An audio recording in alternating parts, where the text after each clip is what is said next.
Olá, eu sou o Thiago, e nessa série de vídeos nós vamos discutir um pouco sobre trigonometria. O intuito, na verdade, dessa série é para fazer uma revisão de trigonometria antes de ir para as disciplinas de cálculo, de geometria analítica, do ensino superior, de álgebra vetorial também, e também, obviamente, esses conceitos de trigonometria vão ser utilizados em disciplinas subsequentes, em equações diferenciais, em matemática aplicada, várias outras disciplinas que envolvem já mais cálculo avançado, além do cálculo diferencial normal. E também disciplinas da física utilizam muito os conceitos da trigonometria, especialmente identidades trigonométricas para resolver alguns problemas e, enfim, o cálculo vetorial também. Então a trigonometria está bastante presente como um fundamento, algo fundamental assim para essas disciplinas da matemática básica, do ciclo básico dos cursos de ciências exatas. Nessa aula, nós vamos discutir um pouco sobre o que fundamenta a trigonometria, que é a geometria plana. Eu vou seguir a ordem aqui do livro do Gelson Iese, de trigonometria. Nesse livro, ele já começa, obviamente, fazendo essa revisão dos conceitos básicos ali da geometria plana, que é esse capítulo 1. E que vão ser essenciais para nós conseguirmos introduzir, aliás, os conceitos da trigonometria, no caso, fazer as demonstrações de teoremas, de densidades trigonométricas, e entre outros pontos. A geometria plana vai ser a base para a trigonometria. Nesse contexto aqui, a gente não vai discutir sobre geometria analítica, né? Então vamos se limitar apenas à geometria euclidiana mesmo. E como a gente vai fazer essa discussão sobre geometria euclidiana, eu decidi para essa parte de revisão não acompanhar o livro do Morgado, aliás, não o livro do Gelson Iese, mas sim o livro do Morgado, porque ele tem uma estrutura bem didática para essas definições da geometria euclidiana, começando com uma revisão um pouco histórica, né? E é onde a gente vai iniciar hoje, aqui no livro do Morgado. As primeiras coisas que ele introduz no livro são as definições fundamentais, né? Que são os conceitos primitivos. Então, para fazer uma demonstração de teoremas, que é o que a gente vai ver na frente, entender esses teoremas, a gente precisa entender dos conceitos primitivos da geometria plana, que são chamados de axiomas. O Euclides, ele introduziu, na verdade não só o Euclides, mas várias outras pessoas utilizaram para produzir uma sequência de volumes de livros intitulados de Elementos. Nesses livros, eles começaram a transicionar de uma geometria anterior, de uma matemática anterior, aritmética também, que era mais pautada em experimentos, era algo mais de medições, em uma coisa que passasse a ser um pouquinho mais abstrata, que é com essa definição do sistema axiomático, que foi fundamental, né, para tentar determinar uma lógica e organizar essa matemática. E esse livro é composto por 13 volumes, né? Antes de preparar essa sequência de aulas, eu dei uma lida nesse livro aqui, que é muito bom, ele é bem pequenininho, que é intitulado Euclides, A Conquista do Espaço, escrito por Carlos também. E ele mostra como foi essa transição das obras de geometria que a gente tinha anteriormente, da aritmética, antes do livro dos elementos de Euclides. E nessa sequência de livros, eles criaram esse sistema, né? Em que você consegue provar coisas mais complexas a partir de conceitos primitivos, que eles chamaram de axiomas. Então, axiomas são conceitos primitivos, né? Então, ele começa aqui no livro do Morgado discutindo essa definição de conceito primitivo. Então, definir um conceito representado por uma palavra ou símbolo é expressar seu significado por meio de outras palavras ou símbolos já conhecidos. É claro que toda definição deve ser suficientemente precisa para que, definido um conceito, possamos afirmar com segurança se um elemento está ou não contido na definição. Então, para a gente conseguir progredir na matemática, a gente precisa ter conceitos bem fundamentais, que não tem como mais serem demonstrados, né? Eles são chamados de axiomas. E só assim, com esses axiomas, que a gente consegue construir essas pecinhas ali da base e construir uma pirâmide na matemática, né? Construir outros conceitos a partir de conceitos mais simples.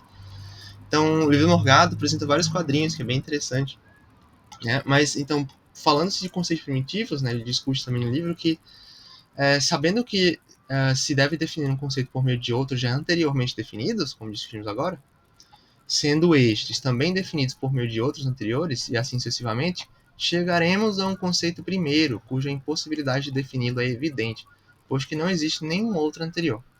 E a gente chega, portanto, num conceito que é primitivo, não tem como eu explicar mais aquele conceito, certo?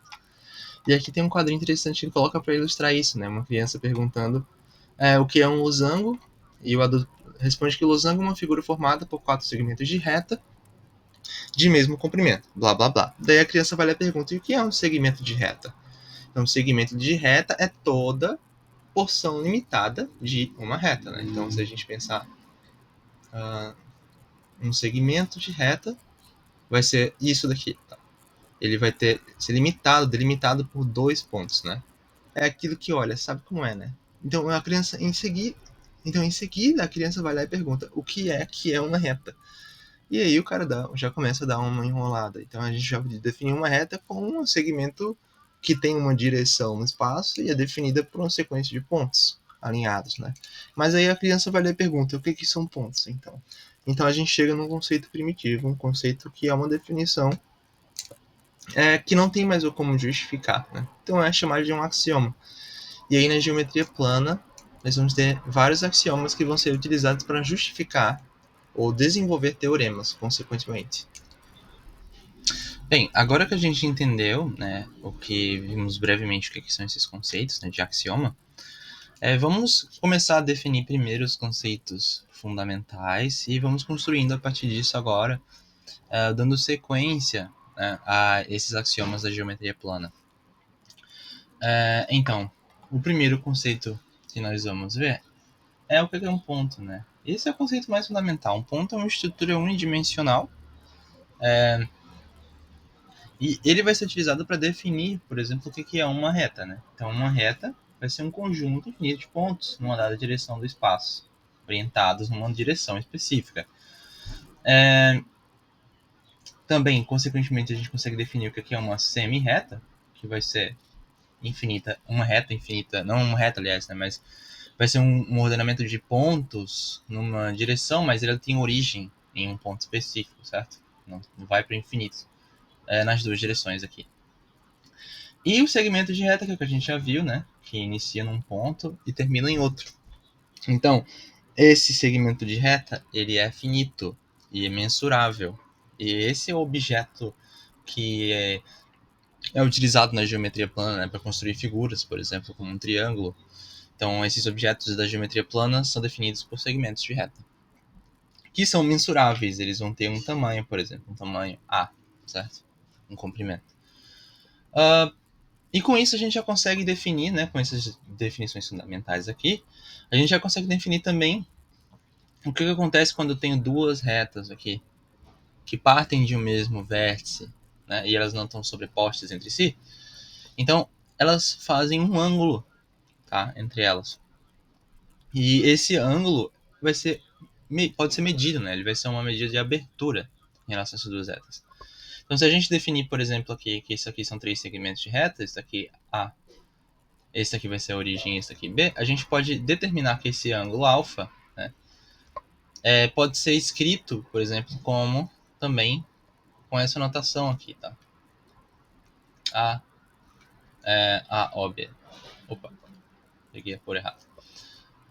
A, O, B, né?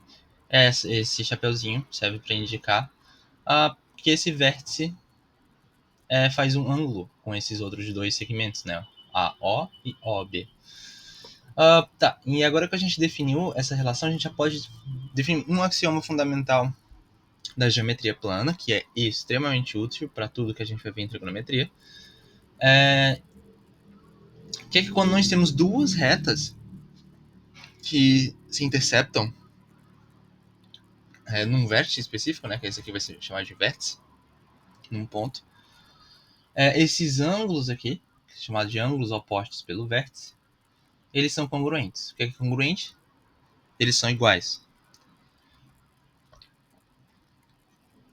Então, esses dois ângulos são congruentes. Sempre ângulos opostos pelo vértice são congruentes. Então, esse outro ângulo aqui, por exemplo, φ, e esse outro ângulo daqui, gama, por exemplo, eles também vão ser congruentes, né? Φ é congruente a gama. Então, essa já é outra definição, né? Que ângulos opostos pelo vértice são congruentes.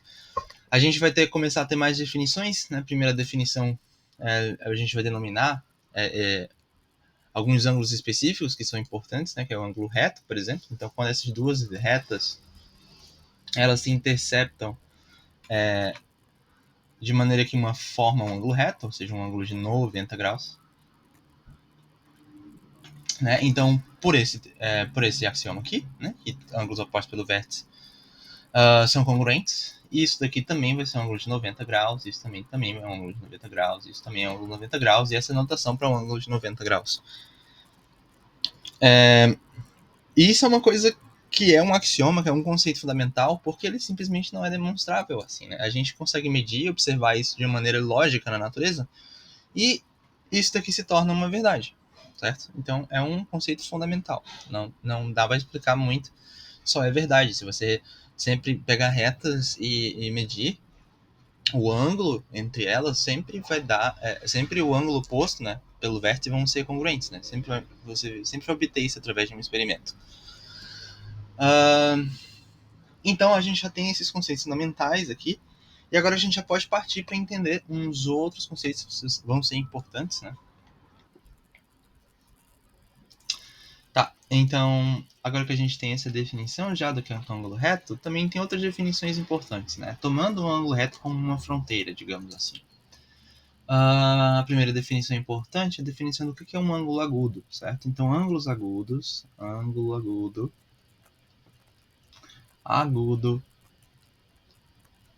é um ângulo, né? Que eu vou chamar de um ângulo alfa qualquer, menor do que 90 graus, certo? Menor do que o ângulo reto.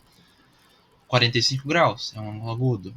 70 graus é um ângulo agudo. Qualquer ângulo entre 0 a 90, né? Vai ser chamado de um ângulo agudo. E eu vou ter ângulos obtusos, né? Isso vai ser importante para a classificação de triângulos depois também. E é importante saber dessas denominações para a gente lidar com outros problemas na geometria plana. Então, ângulo obtuso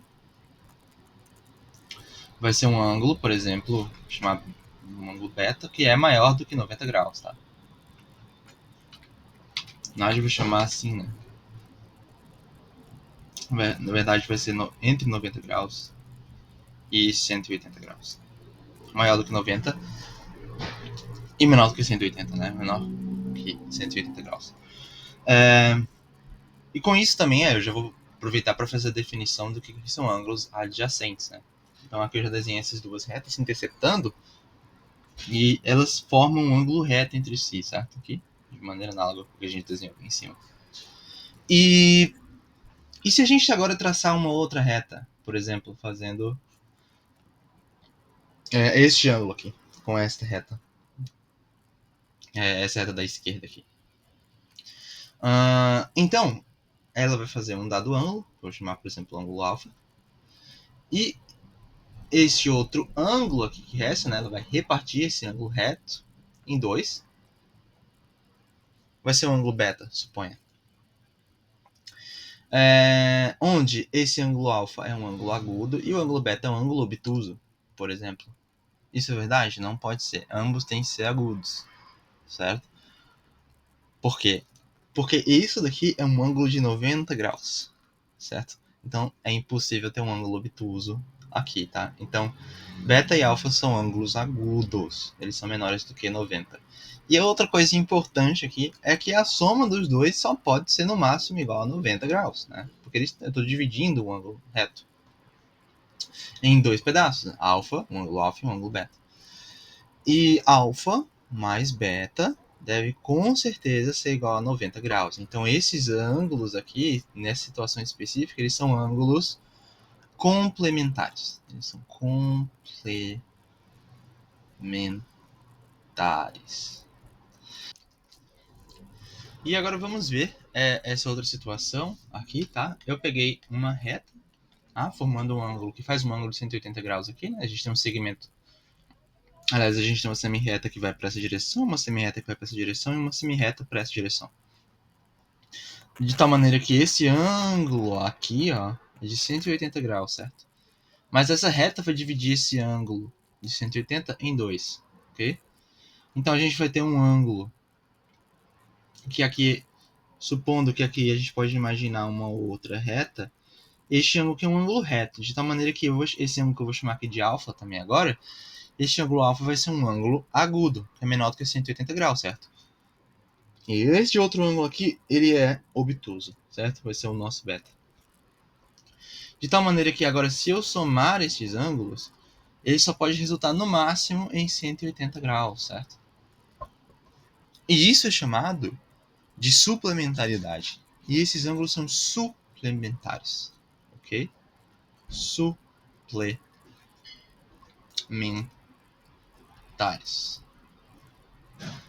certo? Tá, e agora com essas definições, a gente pode, na sequência, para mais alguns conceitos, né? E agora, quando a gente tem duas retas, deixa eu só descer um pouco mais para cá, essa figura. E agora, quando a gente tem duas retas, eu vou copiar essa reta aqui, duas retas. E agora, quando nós temos duas retas que são paralelas e elas são intersectadas, tá? Por uma transversal, assim. E agora, quando nós temos esse problema, certo? A gente vai poder, agora com esses conceitos que nós descobrimos, estabelecer mais uns outros princípios que vão ser utilizados, certo? Para fazermos demonstrações de teoremas e propor teoremas para a geometria plana. Então, nesse contexto aqui, nós vamos ter alguns critérios, alguns casos de congruência desses ângulos, certo? A gente sabe que uma reta, ela define uma direção no espaço, certo? E como essas duas retas aqui são paralelas, este ângulo formado, esses ângulos aqui, tá? Formado entre essa reta e esta reta aqui, eles são congruentes, certo? E tal como esses ângulos aqui também, ó, também serão congruentes, tá? Então, estes ângulos são congruentes e esses ângulos são congruentes. Estes ângulos aqui, eles são opostos pelo vértice a este ângulo, tal como este daqui, certo? Este ângulo aqui, alfa, por exemplo, que eu vou chamar este ângulo aqui, também será alfa, certo? Se este ângulo aqui é alfa, ele é um ângulo oposto pelo vértice, ele é congruente. Este ângulo aqui também é alfa, como este ângulo também é alfa, como este ângulo também é alfa. E se a gente chamar esse daqui de um ângulo beta, né? Este ângulo é beta, e este ângulo também será beta, certo? Isso são casos de congruência. Isso aqui será extremamente útil, por exemplo, no eletromagnetismo, quando você vai ter alguma situação de simetria, você precisa determinar um ângulo específico, você precisa saber essas relações de congruência, né? E você utiliza o conceito de que um ângulo oposto pelo vértice, eles devem ser congruentes, então esses dois são congruentes e esses dois são congruentes.